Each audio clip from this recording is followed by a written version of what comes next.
what he really said thank you for was the way that his kids actually lit up and said, we could use these robots for farming, because they would see farming as something that their dad does, puts an incredible amount of hours, but now it gives them the imaginations like, what if? What if we can do XYZ with technology?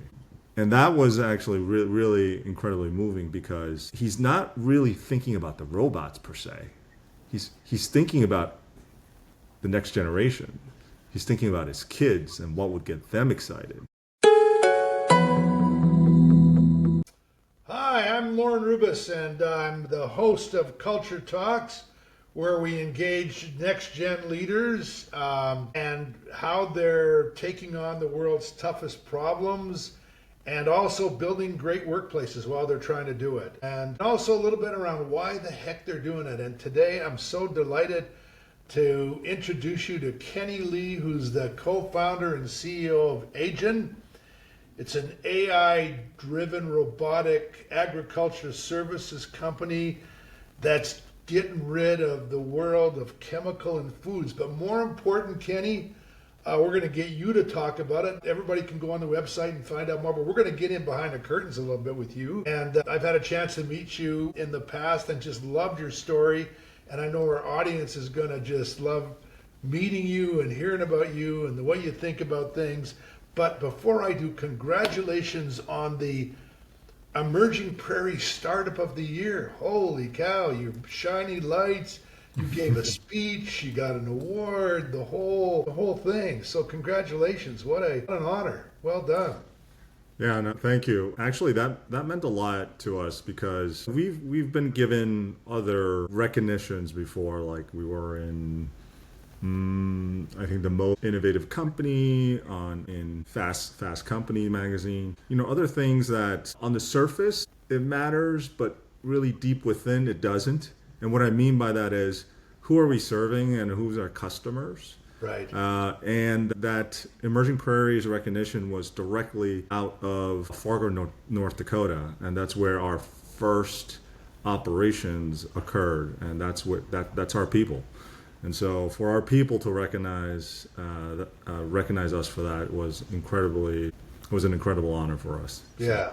Thanks for that. I could just tell by the pictures, and that was a very heartfelt speech you gave. I encourage people to go on your website, Aigen.com, and find out more. But you're a very accomplished guy, Kenny, and I know that you're very modest about it. But you've got an MBA from MIT. You've got history of data analytics, sustainability. Before that, you were Michigan Spartan, and you did your undergraduate work there. And now you're in the Seattle area. But you've got a story to tell. So you love farmers, and tell me about why you love farmers and farming. What's the story there? Why? What got you ignited about farming? Yeah, well, when you really can reach back into your childhood and think about what shapes you of who you are today, it's a weird thing, and it doesn't show up immediately in your even your early adulthood, but as you get older, you realize that summer or the summers that you spent on your grandparents' farm and seeing that tomato grow and that corn grow and then them picking it off from that stem and feeding it to you. I mean, that has lasting impressions on you. So my early memories of in Seoul, Korea, visiting my grandparents on my mother's side and in the countryside and seeing their little shack and seeing the farm, the small farm that take care of with great love, and then with such passion saying, I grew this like for you, like let's cut it up, have this tomato and the delicious texture that and explosive taste that you get from those memories is incredible. And I've always wanted to do something with the land and get back to the physical world, because so much of my early adult life was in the digital world. I'm a geek at heart, but when I was able to during midlife and figure out what I wanted to do next, I've always had that fond memory as an early child. And then you were, if I recall correctly, Kenny, and help me with this, but there is something about your history about the use of chemicals like Roundup and that troubled you about this as well. Part of it, if I understood, was this beautiful story about your Korean grandparents and that explosive, beautiful, loved tomato. Yeah. But then there's the other story about trying to make it and build scale and having to use these harsh chemicals. Tell me about that side of it and how you were personally impacted around thinking about that. Yeah, I started to make a connection later on in life, but a month after I got married, when I was 24 years old, I was diagnosed with non-Hodgkin's lymphoma. And at that point in time, I was very confused as to why I would develop this condition. And, I had to go through cancer treatments and the whole 9 yards through that. And it was a very tough moment of my life. And of course, my wife as well. And then during that time, I started doing research as to what causes non-Hodgkin's lymphoma. And, one of the early signs was the chemicals in our food may be a potential cause for concern. And then as I talk about and then in my mid-30s, I was looking at what other big problems that I could tackle in this world. During that journey, not only did I go to MIT Sloan as part of that journey, I also started to learn how to farm.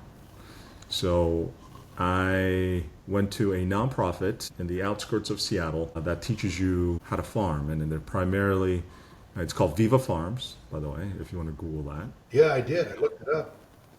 And they help with underprivileged groups of people that are trying to learn about farming, A, and then number two, get access to land. So there's a whole entire program that they take you through the curriculum, and then even after you graduate from the curriculum, grant you access to land. So as I was going through that program, I learned about organic farming, and that's how you actually learn to farm, organic growers. And all the way from planting, seeding, weeding, and then harvesting the fruits and vegetables that you grow. Weeding was an incredibly difficult challenge. You had to just take care of the plants that you want to grow and then remove the plants that you want to remove. And through that journey, I just realized, well, no wonder we spray all these chemicals. It's so freaking hard. If I had chemicals right then and there, and I had the chance to just get rid of all that pesky weeds, I would have done it, man. I tell you, I couldn't do it because it was organic acres. But I would have done it. But that's right in there where I gained the empathy for all those growers, quote unquote, not doing it the organic way. I was like, hell, it is incredibly difficult. And not only that, I gained the appreciation for the organic growers that are trying to, do it without chemistry that's available to them. And then soon after that journey, then I took a tour through the Midwest and started visiting all of the, what you call conventional growers that use chemistry and all the other practices, industrial practices, and really got a sense of what motivates them, what moves them, and what some of the biggest challenges that they're facing. Okay, so tell me about the spark. There's some time in this thing. Well, I'm looking at you can go on a website and see Element. You can see the robot there. And you can see rows and rows and rows of plants and the robot's going up and down. Kenny, how the hell do you figure out one day you're going to go invent this robot to go and do what's the spark? So we're in the journey. Do you figure, I'm going to put all that together? Well, okay, so I have to give the credit to my co-founder, Rich Warden and CTO. So this journey of mine, where I was learning about agriculture and farming, I was looking for my community, my people, right? And I was on a community called Work on Climate under the Regenerative Agriculture channel and sharing some of the ideas that I have. And then Rich Warden, at that point in time I didn't know, popped up and said, hey, trying to use data and analytics, which I was actually, that's my background, right? To influence growers, wouldn't it be nice to convert that data to action? And by the way, that's our internal motto, data to action. And I was like, hell yeah. I'm like, that sounds amazing. We should convert data to action as much as possible. And he's like, but how do you do that? And he's like, with robots. I was like, that sounds really freaking cool. And it's like, but I'm not a mechanical engineer. I'm not a roboticist. How would you actually tackle that? And he said, well, I'm an ex-Tesla guy and I'm working on a project. And so I was like, that was the initial spark between he and I to come together and think about how we deliver these robots to the masses, to all the growers. That's a great story. So for our listeners out there, that someone has got data to action, which is a powerful concept. I want to come back to that in a minute. But this idea, Key, that you didn't have the robotics, mechanical engineering side, he didn't have the data analytics side, and this collaboration takes place.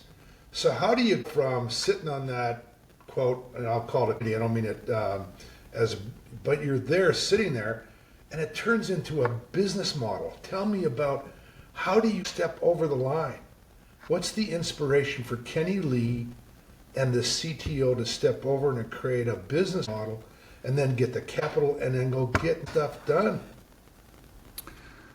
Well, I mean, definitely it takes courage. The entrepreneurial journey, I would say, is not for everyone. It is a long and difficult journey to really be vested and put 100% or 200% of yourself into it on a day-to-day basis and go through the slog of finding the product, customers, the fit with the market, and then being able to tell that story in mass, especially to investors, if that's what you're going after, to convince people to join this journey with you. I think some of the great CEOs actually say, hey, had you known it was going to be this difficult, would you have done it? Most of them say, hell no. Yeah.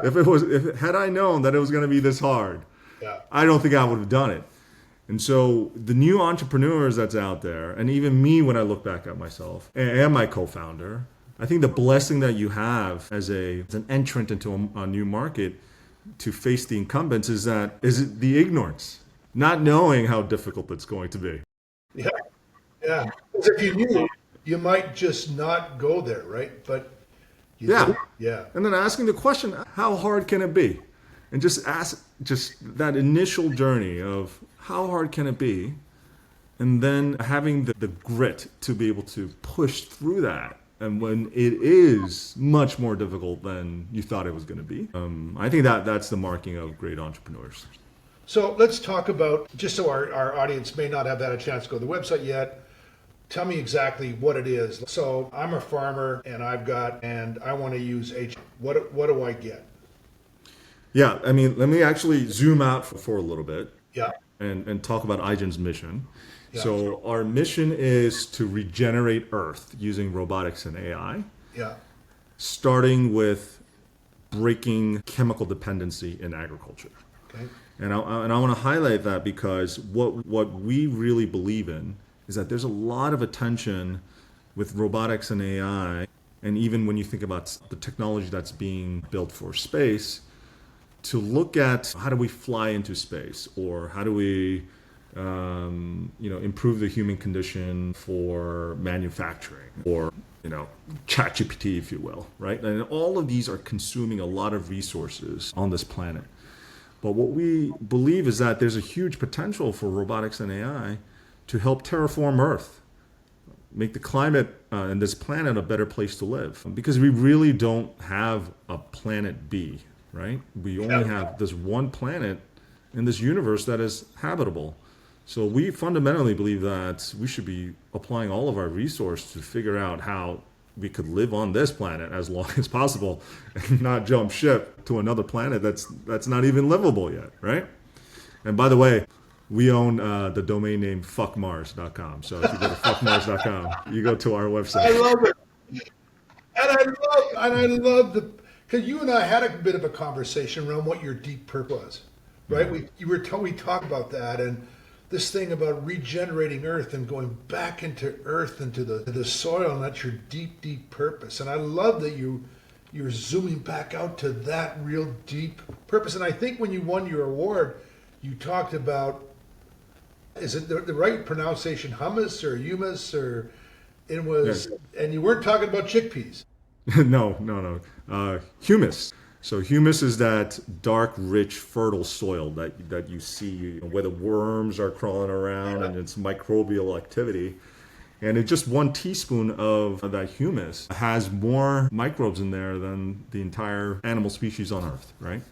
And so think about all of that rich diversity within the soil that provides life to us. Oh, by the way, humus is the root word for humans and also for humility and humanity. And that's where we'll go, right? We're just dirt at the end of the day. What is the saying? Dust to dust, Yeah. we go. And I love that. And I think the more that we're bound by the common ground of just society, and I'm very lucky in terms of the conversations that I'm able to have, especially across, with the recent, politically charged conversations that everyone's having, because guaranteed, like 90% of the things that you think is someone on the other opposite side of the line, other side of the fence, that you'll have common ground in. Everybody wants to, have a sustainable life. And when I say sustainable, I'm talking about sustain your finances, leave a little money for your kids, go on vacation, have a good piece of meal, find your community, find your sense and purpose in the world. And how do you even think about legacy? I mean, these are things, whether you're blue or red or whatever political colors you pick, everyone has the same aspirations. It's the last 5 to 10% that we disagree on that is causing such a division. And so I feel extremely lucky that I'm able to have conversations with people from multiple different perspectives. And that might be a little bit weird because I have a face that is different from the many of the farmers that I serve. But yeah, I feel very fortunate that I'm able to have. So there's that connection. Can you talk about that? How that happens between you and those farmers? When we talk about when you have a business model like you have, there's two parts to it, right? There's kind of the value you bring, the benefits, but then there's overcoming resistance and the drag, right? Why people resist. Can you talk about, when you first run into the farm community, how do you get over that resistance or that fear or that, what's the conversation that happens, that the trust between you and those farmer decision makers? Yeah.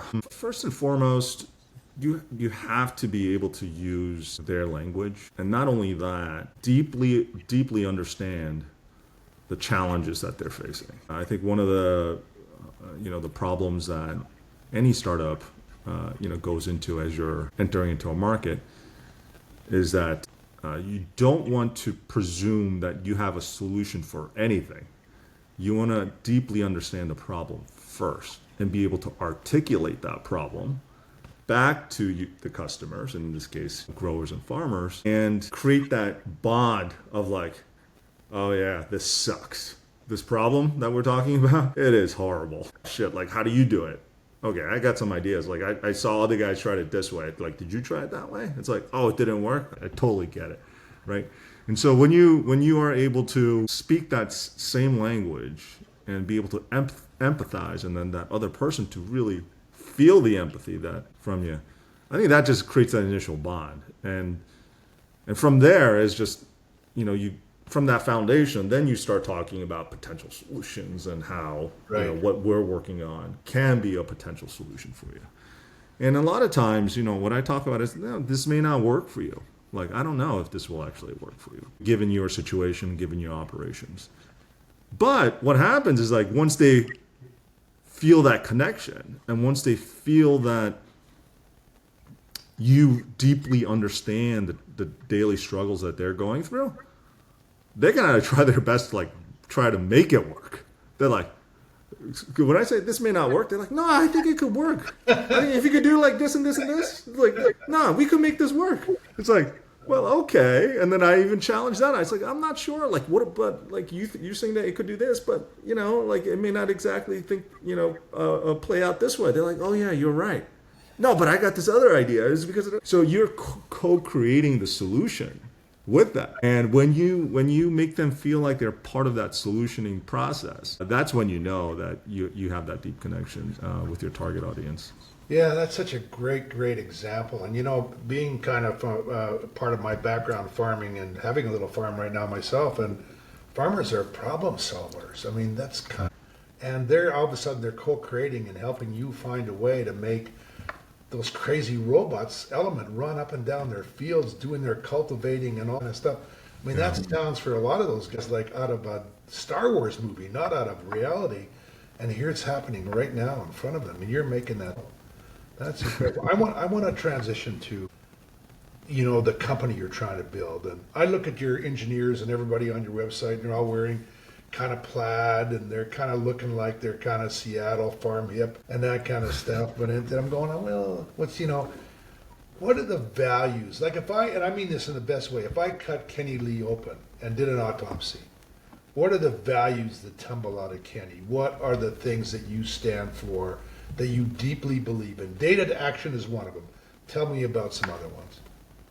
Yeah, we actually have our core values handwritten on the wall, so for all of our employees to see. So we have 4 core values, and then we have 2 aspirational values, and we could talk through them.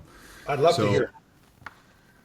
The first one is champion the mission. So we want to make sure that the people that we recruit deeply resonate with the mission that we have. Yeah. One way or another, that there's a strong connection and bond to what we're trying to build here and the problems that we're trying to solve.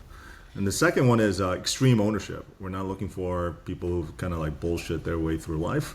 We're looking for people's like, I've demonstrated my core ownership of this, and it didn't go exactly the right way, so I was so pissed off, and so I spent all this time trying to like banging my head over the wall, on the wall, trying to figure this out. We love that.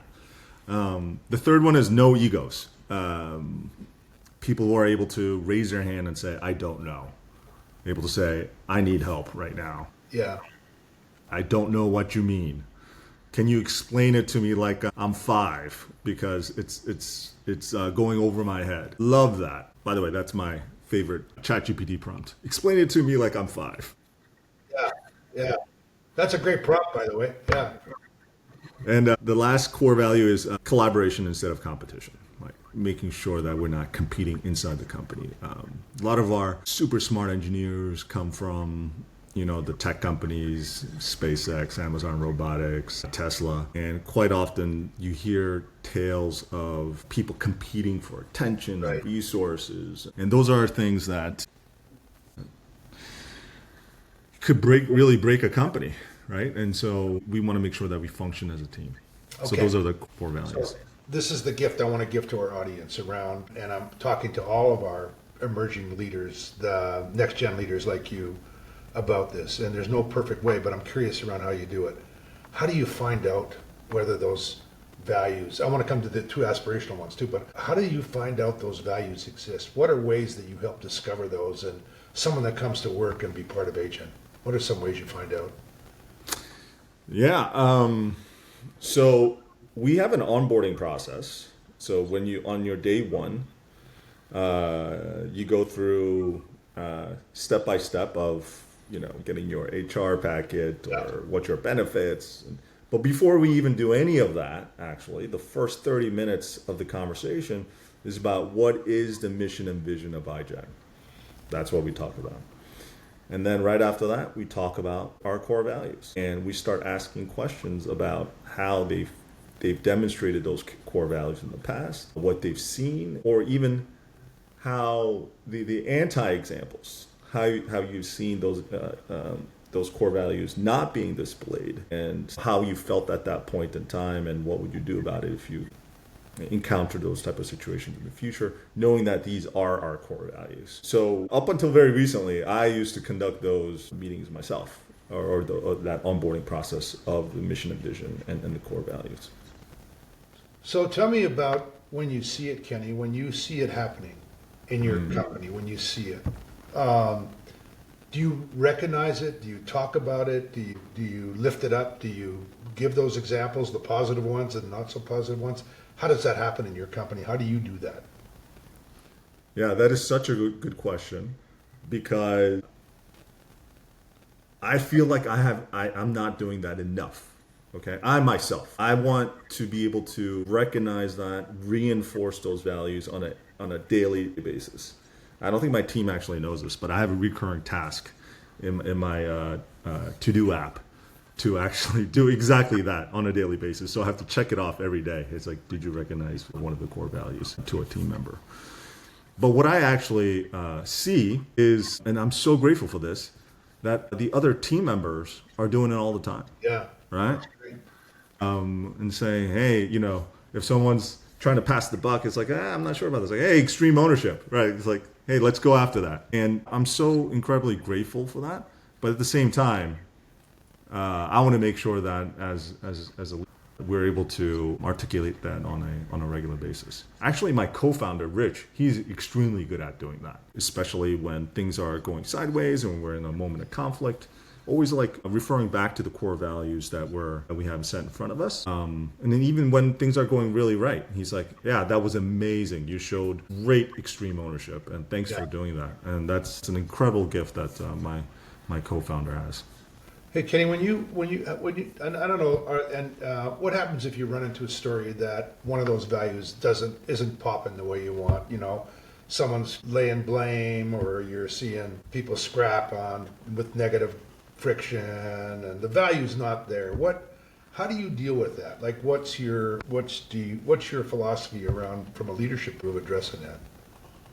Yeah, one thing that we have looked at when you're reviewing someone's performance, are they the right fit for the company, for the team and culture?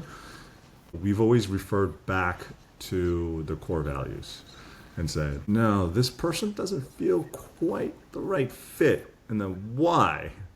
And then we'll say, let's go over the core values. It's like there is something about them not being able to take accountability for their actions. Okay, that's violating extreme ownership, right? Yeah. Or we feel like they're here to just collect the paycheck. Okay, they're not. How do they champion the mission? Oh, they really don't at all. It's like, interesting. And so these are the criteria that we go through when we look at how team members are doing. Right. Yeah, that's huge. And and a lot of leaders like you, these next gen leaders, are really working hard in a highly diverse environment to try and find people that have that potential, or really have those values before they even get to the company, right? They're resident, they've demonstrated in the past. Do you do anything to help you try and find that before they even get into Aigen?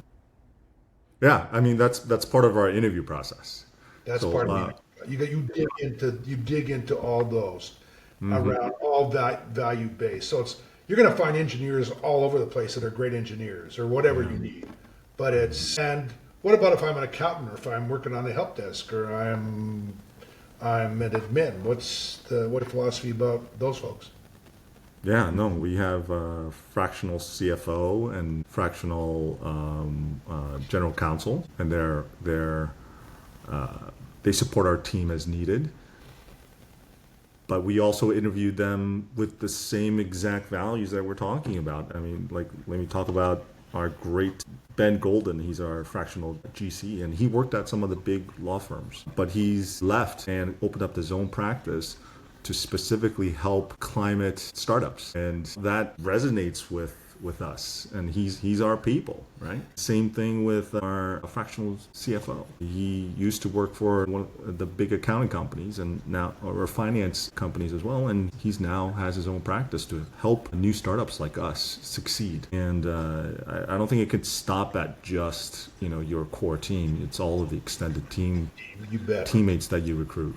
You bet. And I love the way you've articulated those foreign, championing the mission and extreme ownership and making that part of your everyday fabric as your growing company. I'd love to hear about the aspirational ones. Do you have those in the top of your mind around what they are? Because I think you talked about your 4 core. What about your aspirational ones? Yeah, we have 2. One is simplicity over complexity. I feel that trying to complexify things is a form of laziness, because trying to keep things as simple as possible is really hard. Yeah. It's much harder. Yeah. When you just get lazy and let things go is when it starts become overly complex, right? I think if I was to give a nod, I'm not a mechanical engineer, but if you were to look at the spaceship engines that the SpaceX team has put together, you'll see at first how complex and so many parts and moving pieces that they are. And then over time, it just gets simpler and simpler and simpler. And that's just through discipline Yeah. on how you actually That's try to genius. achieve. That is really genius when you can make that happen. I totally agree. That's the hard part. So that's one. What's the other one, Kenny? And then the other one is have fun. We want to have fun. And these are aspirational values because we're not necessarily going to fire people or let people go because they're violating these. These are things you coach yourself and the team. It's like, hey, let's move directionally toward these goals and values. But it's not something that you would say on a regular basis, like, we had to make a drastic action over these. So I noticed when we were hanging around together, and people wouldn't know this, but Kenny and I had a chance to be part of this conference together in the kettles with all these great entrepreneurial companies, and Kenny was one of them. But people used to love to hang. I noticed people hanging out with you because you were having fun. Like I noticed that about you. Like what do you do to have fun in your company? How do you like to bring fun in Aigen? Like, tell me how you do that. Oh, geez, you're putting me on the spot. I'm not that fun, man. Like that's Well, what I'm telling you. you were in a lot of laughing. There are a lot of people loving hanging out with you. No, no. Thanks for maybe observing that. But I love to hang out with fun people. So just by association, I'm having fun, and that's what I encourage. Like I may not bring all of the all the jokes and gags and and joy to the group, but I certainly want to recruit and be around people that's able to bring that to the table. And let me tell you, like we have team members that can definitely have fun, and I just bask in that. It's just like, even though I may be just sitting in front of my computer, just like kind of focused and like with a look on my face, just a focus. Like when I see people chattering, laughing, we have a ping pong table actually. We have two ping pong tables. Or actually, one of our conference room has a huge table that can be converted into a ping pong table, and then in our dining room, where we all pull up a chair and eat, that is also a ping pong table. And so hearing that in the background and people laughing and enjoying themselves, that brings me a lot of joy, a lot of joy. And another thing is like our teammates love to have lunch together. So a lot of them who pack their lunch from home and they're all microwaving during lunchtime and they're sitting around the table and just sharing their lives and how their kids are doing. And that just brings me a lot of joy. I just love observing that. I want to just take that a little bit step further. Having the Kenny Lee and your partner Aigen celebration. Who are you bringing up to the stage? Give me to celebrate, to recognize. Give me a couple of examples of some. And you're calling them up and going, I want to recognize this team or that individual. Tell me about what you're celebrating. Yeah, you mean a specific individual?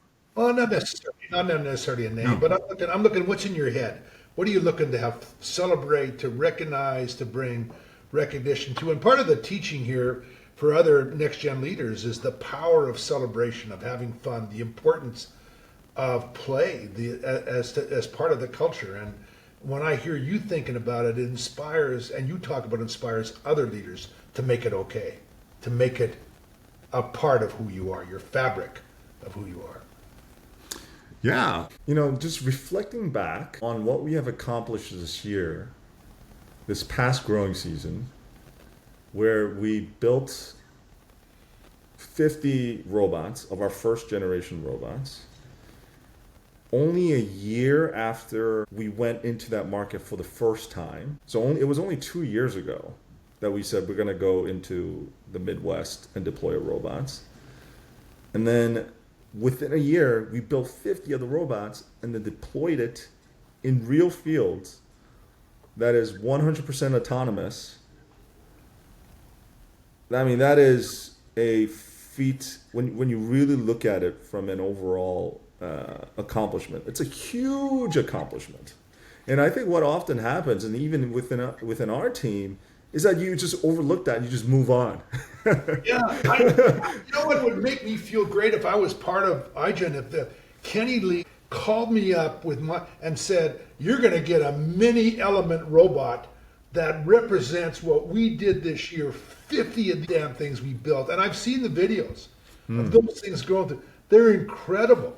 Like, I mean, they're not just talking, I mean, they're going through mud and shit and name it. I mean, they're working machines. Yeah, yeah. I want to go back one more time as we kind of move to wrap up here around, you tell the grower or the farmer, if I recall, that said to you, "Kenny, if I could just have another couple hours with my kids."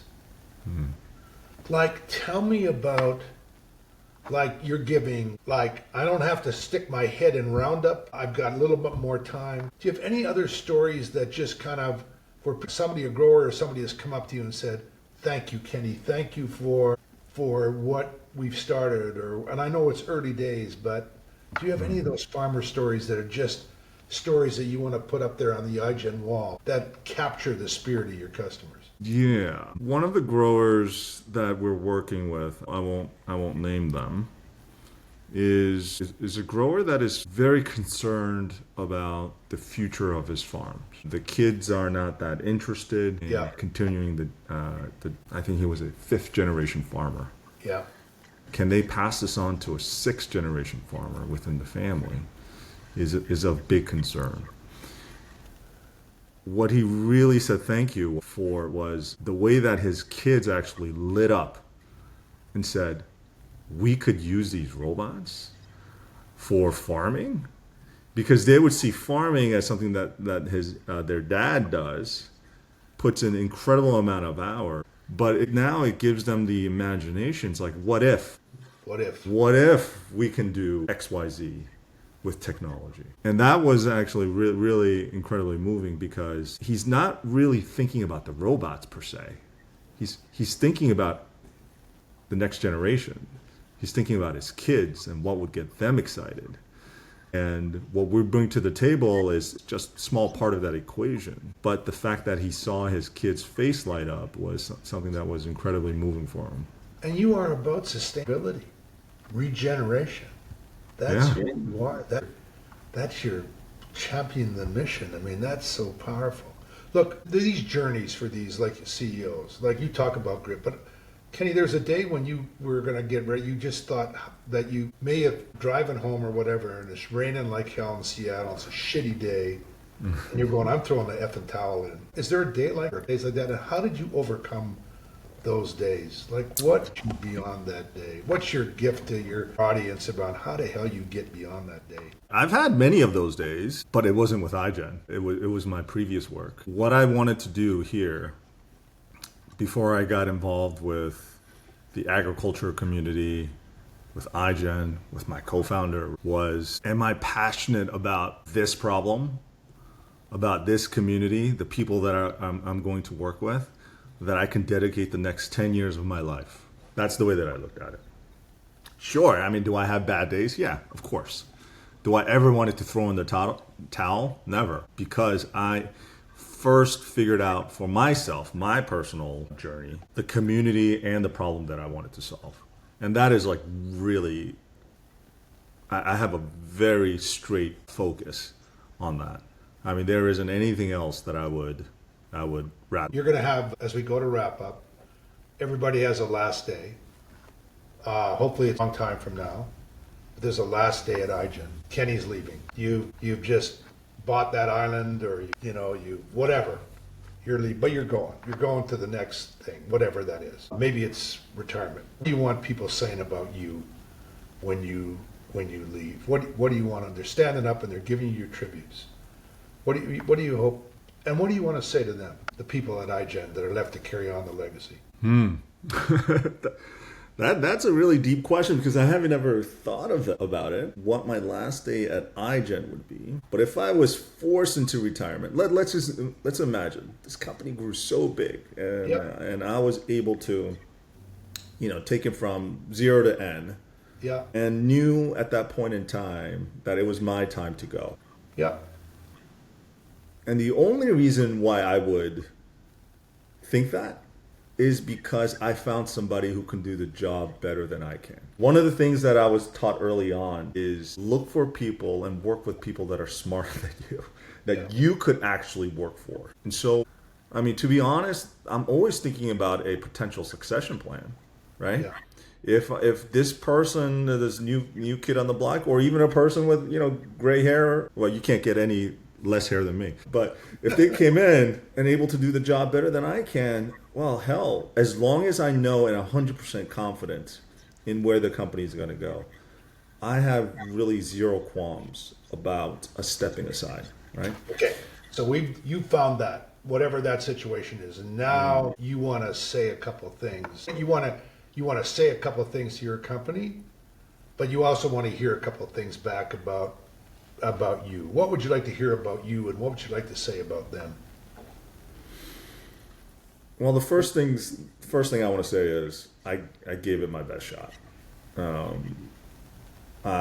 With every cell in my body, I lived and breathed the problem we're solving and the customers that we're delivering the solutions to. As long as I'm at the helm, that's going to be super clear.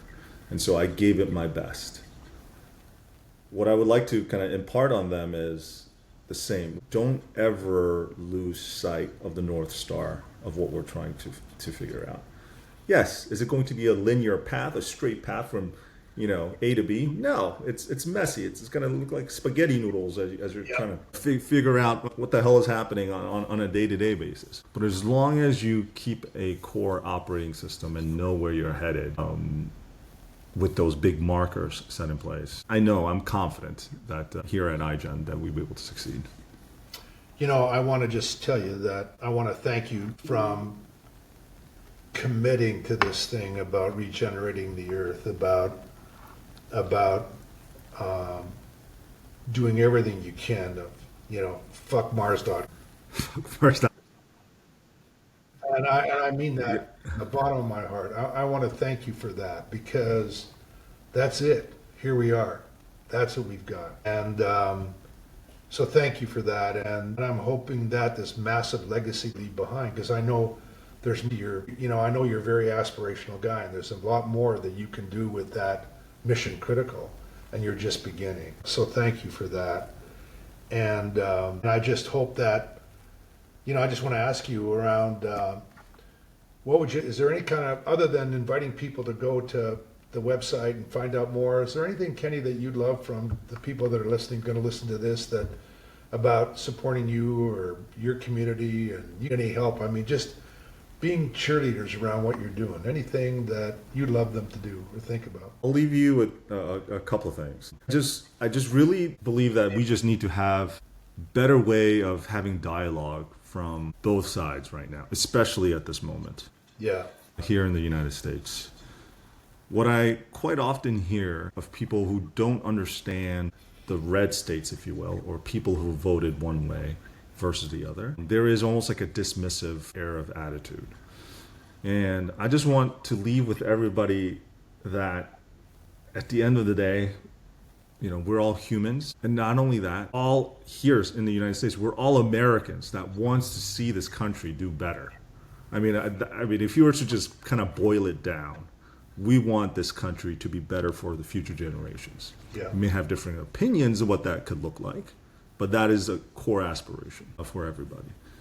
So just have a conversation. If you're a city slicker and you talk to a farmer, don't presume that you know things that they don't. Because hell, like there's a lot of things that a farmer will know that you have no freaking clue about. And how do we come together and I think it's a great challenge for all of us. And so my hope and aspiration is that somehow, not only myself, but Jen, that we can help bridge that divide a little bit. Thanks for bridging the divide. And maybe, Kenny, what we could all do is put our hands in that humus, that dirt, that earth together, because it's all underneath us. Yeah. And maybe that's a great metaphor that you brought to the table. That's what we need to regenerate. That's who we are. thank you for taking on this really big problem. Thank you for trying to build a cool company. I know you're thinking about it and working at it all the time. We're not, it's an imperfect, messy ride, but you're part of co-creating it. And thank you for bringing your insights and wisdom to our audience. And I just love the fact that I've gotten to know you and that you're making the world better. So thank you so much. And, we'll be back to you with when this records and goes out and all that. But thank you so much for being just inspiring our audience. Appreciate it. Well, last but not least, I'll thank two audience. One is Lorne. Thank you for inviting me. This has been a great conversation. Secondly, I'd like to thank my team because you challenged me, Lorne. Like if you guys are listening to this, I really appreciate y'all, and you guys are living the core values on a day-to-day basis. You have no idea how much I appreciate that from the bottom of my heart. I just may not show it on a day-to-day basis, but appreciate all of you. Go Team Aigen. All right, go Team Aigen. Thanks for that. All right. Bye-bye. Bye, everybody.